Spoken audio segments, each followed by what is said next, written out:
Guys back with another video. आप लोग कैसे हैं? आज हम जिस बाइक का रिव्यू करने वाले हैं वो है होंडा CBR 250R और हम यहाँ पर हमारे साथ में इस बाइक के ओनर समीर हैं।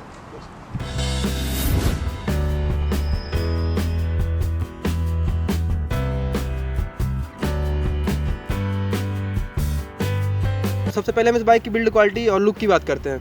तो ये बाइक बहुत ही स्पोर्टी लगती है। 250cc सेगमेंट की अच्छी सबसे स्पोर्टी बाइक है ये। और इस बाइक की बिल्ड क्वालिटी एवरेज है, लेकिन इसके जो फाइबर की मटेरियल है वो देखेंगे आप बहुत अच्छी क्वालिटी के हैं। और ये जो हमारे पास रेड कलर का वेरिएंट है और ये रेड कलर ज़्यादा स्पोर्टी लगता है दूसरी कलर के कंपैरिजन में हमें। और इसके फ्रंट की बात करें तो इसका जो फ्रंट का वाइज़र है वो इस बाइक को ज़्यादा स्पोर्टी बनाता है। और साथ ही साथ अगर आप अच्छी स्पीड में है, टॉप स्पीड में है, तो आपको एयर की कटिंग भी अच्छी है, इसकी वजह से आपकी स्पीड में आप उसको लॉन्ग टाइम तक ले जा सकते हैं। इसके इंस्ट्रूमेंट कंसोल की बात करते हैं तो बाइक के हिसाब से इसका इंस्ट्रूमेंट कंसोल बहुत ही ज़्यादा बेसिक है। जैसे आप दूसरी स्पोर्ट्स बाइक देखेंगे, KTM RC हो गया या KTM ड्यूक या कि कोई से भी निंजा हो गया, उसके हिसाब से इसका जो इंस्ट्रूमेंट कंसोल है बेसिक। अब इसके इसके पीछे से व्यू की बात करते हैं तो बाइक जितना फ्रंट और साइड से स्पोर्टी लगती है उतना पीछे से स्पोर्टी नहीं लगती, क्योंकि इसका जो टेल लैंप है वो भी कभी भी मतलब मॉडिफाइड उन्होंने नहीं किया, हमेशा पुराने मॉडल के हिसाब से ही। जैसे पुराने मॉडल में आपको टेल लैंप मिलेंगे। तो ओवरऑल इस बाइक की बिल्ड क्वालिटी और लुक्स बहुत ज़्यादा स्पोर्टी है, अच्छा लुक देती है आपको। अब इस बाइक के इंजन की बात करते हैं तो इस बाइक के engine 250cc 4 stroke single cylinder liquid cooled engine है और बाइक की पावर 26.1 bhp और बाइक का टॉर्क 22.9 न्यूटन मीटर है। तो अब इस बाइक की परफॉर्मेंस की बात करते हैं। इस बाइक की परफॉर्मेंस ये है कि मैंने इसको 160 to 165 टॉप स्पीड चलाया है और लाइक अदर बाइक से ये काफ़ी हटकर है। इस बाइक को चलाने पर डिपेंड करता है कि आप फर्स्ट टू सिक्स्थ गियर तक किस टाइप से लेकर के जा रहे हो। और इस बाइक का माइलेज 25 to 30 आपका हाईवे पर रहेगा और 25 सिटी में।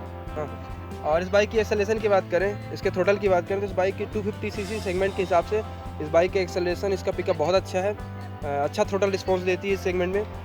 अब इस बाइक की ब्रेकिंग सिस्टम की बात करते हैं तो ये बाइक दो वेरिएंट में आती है, एक ABS वेरिएंट, एक नॉन ABS वेरिएंट। यहाँ पर हमारे पास ABS वेरिएंट है और इस ABS की खास बात ये है कि इसमें CABS है।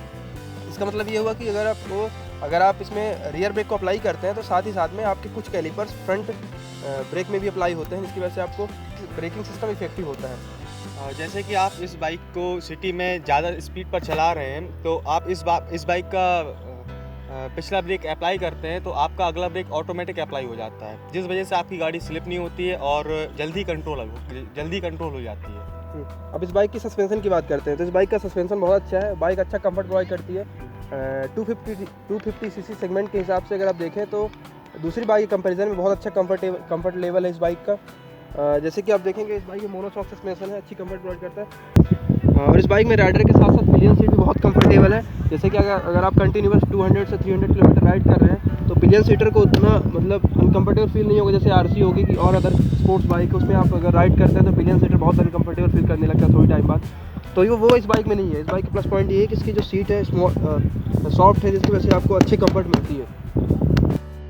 एक और खासियत इस बाइक में ये है कि अगर आप 200 से 250 किलोमीटर तक अगर रनिंग करते हैं, कोई ट्रिप लगाते हैं तो आपको बिल्कुल थकान नहीं होगी।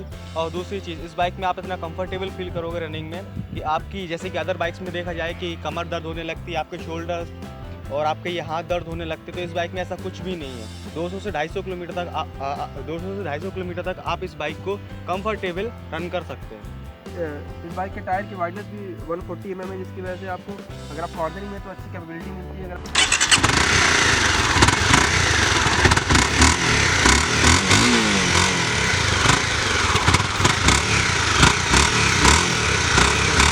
लास्ट में इस बाइक के डाउन साइड की बात करते हैं तो इस बाइक का जो मुझे पहला डाउन साइड ये लगा कि इस बाइक का मेंटेनेंस कॉस्ट बहुत ज़्यादा है। जैसे मैंने ओनर से इनसे पूछा तो उन्होंने बताया कि इसकी जो हर एक सर्विस में आपको 2K से 3K आपको लग जाता है, आपको पे करने पड़ते हैं। और इसकी सर्विस का जो शेड्यूल है वो 5 से 6 मंथ के अंदर कराना है कि अगर आप 5000 या 6000 किलोमीटर राइड कर लिए उसके बाद कराना है आपको।